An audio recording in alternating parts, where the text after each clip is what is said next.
I understand. I've listed a long time, and I used to talk about the wobble. I would like to live life where I have better control of my wobble and can keep it at a high vibration and can notice those moments when the lions are coming. The way you do that is by looking at manifestations that you've already accomplished that you feel happy about and milking the appreciation that you feel. By acknowledging that some things have manifested that were at one time and maybe even for a long time still in a vibrational state, and when you chilled out about it, then it came into easier view. You just have to massage your thoughts into those better feeling places. That really is the work. And we know, friends, it feels counterintuitive to humans who have been counting on your action to make things happen. But it is our promise to you, your action is minuscule in comparison with the power and the leverage of alignment with this vortex. Most people are offering most of their action or behavior to compensate for not flowing their energy in a productive way. You worry about stuff and you don't line up with well-being, and you beat the drum of things not going well for you. And then when things don't go well for you, then you dig in with action and hard work, and then you get exhausted. Because this receiving mode is not just the vibrational place. Just like you have to set your radio dial on 98.7 FM if you want to hear what's broadcasted from that tower. You can't set it on some other frequency. You have to tune your tuner to that broadcasting tower. And so we want to convince you that this vibrational reality, that this vortex is a broadcasting tower that includes everything that you want and all that you are and the path to full manifestation of every bit of it. And if you can accept that that is so, and then you can just care about tuning yourself to it, which just means think thoughts that feel good, then everything will turn out the way you're wanting it to. Such a nice thing. You could have 5 things, you've heard this, that are important to you. There are always more than that, but let's say 5 major things. And 4 of them could be going extremely well and 1 of them not well. And you as humans mostly think that you better dig into that one that's not going well. And as you do, you tune to what's not going well and you actually pinch off the well-being on the other 5 that were going well. Conversely, you could have only 1 thing that's going well and 5 things that are going awful. And you could focus upon the 1 thing that is going well, set your tone by your attention to that, and the other 5 would fall into alignment because the receiving mode is the receiving mode.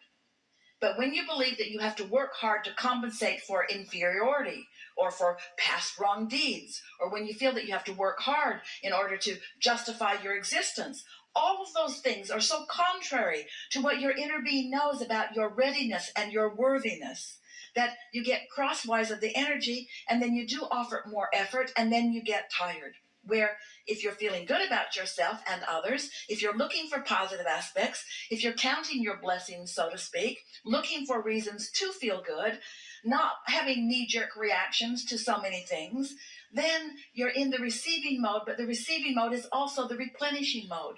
That's where your stamina comes from. That's where your clarity comes from. That's where your vitality comes from. That's where the good ideas come from. But most humans, we love you so much, you know what's coming next, you are reacting to things. So you're looking around, wanting to be objective, and that's a good thing because you got to sift in order to launch those rockets. But as you're looking around so often, instead of identifying what you want and running with it, you are having a reaction to what you don't want. And when you are reacting to what you don't want, then you're putting more emphasis on that. So you're actually often vibrating more in contrast to what you want than you are in harmony with what you want. Every subject's 2 subjects. What is wanted and the absence of it. So sometimes you're thinking that you're thinking about money when you're really thinking about not having enough of it. Sometimes you're thinking about having or getting or improving a relationship when often you're thinking about the absence of a relationship or something about the relationship that you've got that you don't want. And so if you don't introduce an understanding into this equation of what your emotions are telling you, then you can't guide your thoughts at those early subtle stages. And if you don't guide them at early subtle stages, then law of attraction is going to carry them into greater and greater momentum where you believe then that you have to take action, but there's not enough action to compensate for that momentum that's going in opposition to what you want. So what's the answer? Chill out. The answer is be nicer to yourself. The answer is think more thoughts about yourself that feel good and about others too? The answer is don't work so hard. Give yourself a break. Get more rest. Be nicer to yourself. Do more of the things that feel good to you. That's the way you turn this around. You got to give yourself a break. You cannot demand yourself into alignment. You can't effort yourself into alignment. You've got to release. You've got to let go. You've got to let go of resistance. When you let go of that cork, we promise you it will float, you see. So we've written a few books. And they are significant because they are the pieces that you're looking for. The first book of significance, Ask and It Is Given, in the back of it has 22 processes, each one offered to you to help you to release resistance. Each one offered to just help you release resistance. We don't need to teach you how to goose up your desire. You can't help that. But when you release resistance, then your desires become more dominant, more predominant. You see more evidence of them coming about. We would read the 22 processes in the back of that book if we were standing in your physical shoes. The next book of significance that we wrote for you, it's talking about deliberate creation. It's about focusing, and it's about taking the way you feel and using it as the reason that you think the thoughts you think. It's about taking a thought that doesn't feel very good and either choosing another thought altogether or massaging that thought until it feels better. Then another book that came right on the heels of that is The Astonishing Power of Emotions. And that book teaches you about the emotions that you feel and the value of them. That may be the most significant book that you will ever read. That may be the only book that if we were standing in your physical shoes and went out there and there's a big pile of books that we would want. We would want to understand the emotions that we are feeling. And then we wrote a book called The Vortex. The Vortex that explains to you that everything you want already is. And if you're paying attention to how you feel and maybe using some of the processes that help you to release resistance and focusing deliberately, that you can get into the receptive mode and let everything in that you want. We haven't been offering these words to you just because we think you want to hear some words. We're answering the questions of how do you create your own reality? How do you create your own reality? By having thoughts that you think. The question is, and this is the question that we're really wanting to put to you, to all of you, are the thoughts you think thoughts that you're thinking because you're the creator of your own experience? Or the thoughts that you think reactionary thoughts because somebody else is having an experience that you're observing and you're having a knee-jerk reaction to what's going on? Because that's a big question. If you are reacting, then you have no control. You're like a cork bobbing on a raging sea. You have no control at all. So what would we do? We'd put ourselves in bed tonight and we'd say, I am the creator of my own reality, and I like that. And then we would say to ourselves, and as I sleep tonight, momentum is going to subside because my thoughts are not going to be active and law of attraction is not going to be reacting to my thoughts. However, law of attraction is going to continue to react to the thoughts of my inner being who never sleeps. So the potential of me waking up in the morning, the probability of me waking up in the morning, and the thoughts of my inner being about everything I want being dominant, very good possibility of that. In fact, is a slam dunk. It's a sure thing. When I wake up in the morning, I'm going to feel the movement of what my inner being knows, and my beliefs are going to challenge it.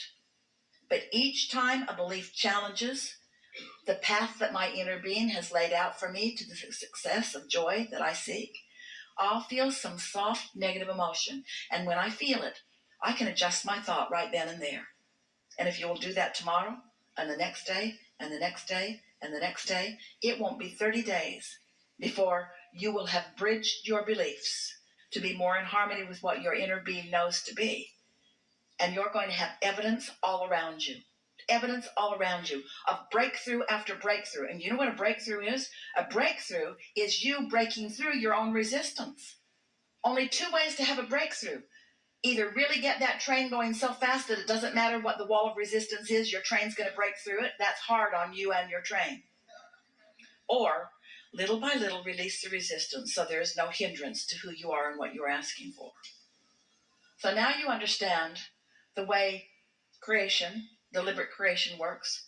You heard us. You understand it more clearly than you ever have before And this body of people is understanding it right now more clearly than anybody has understood it before. You create your own reality by massaging your thoughts into emotionally good feeling emotions. That's it.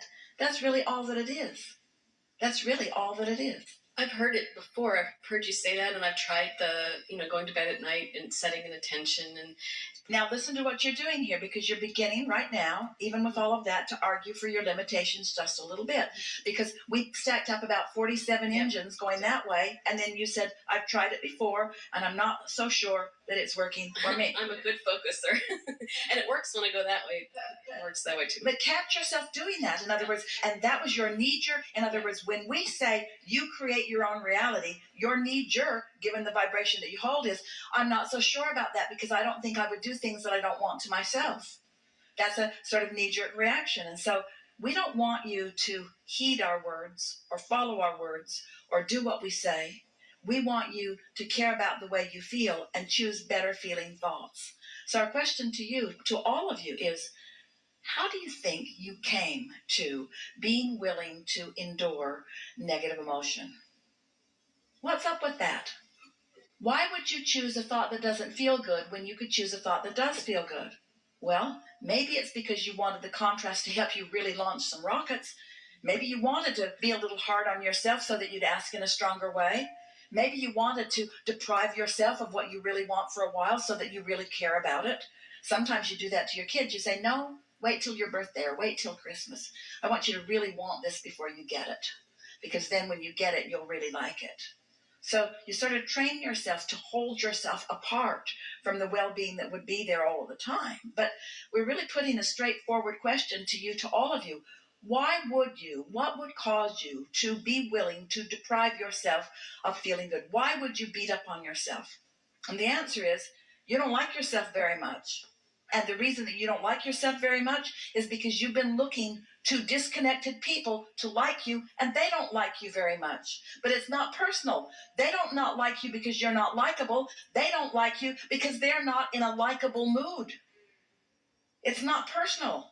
They're not depriving you of their love. They're just pinched off from their own love, so they don't have anything to give you.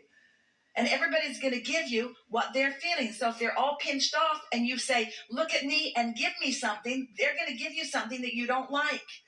And then you're going to get used to what it feels like not to be liked. And all along, your inner being is loving you so much. Every time you're not being loved by someone, your inner being is loving you more because you're asking for it stronger. So the more Source loves you, and the more you don't let yourself feel the love of Source, and the more you look through cracks of others for them to love you, and the more you become dependent upon them, those flaky human friends, they're just not consistent. They're so fickle. Oh, they'll love you if you'll do everything that they want you to do. But boy, you better not let up for a minute, and their love for you will stop because it was contingent upon you pleasing them, because we love you so much. But you've got this backwards, and you've had it backwards for quite a while, haven't you?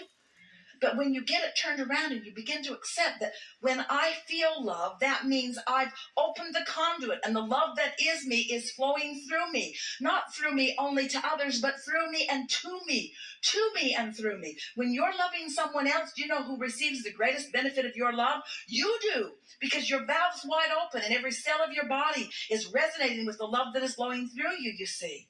You got to stop looking for lovables in order to love. You got to love just because that's what you do. You love.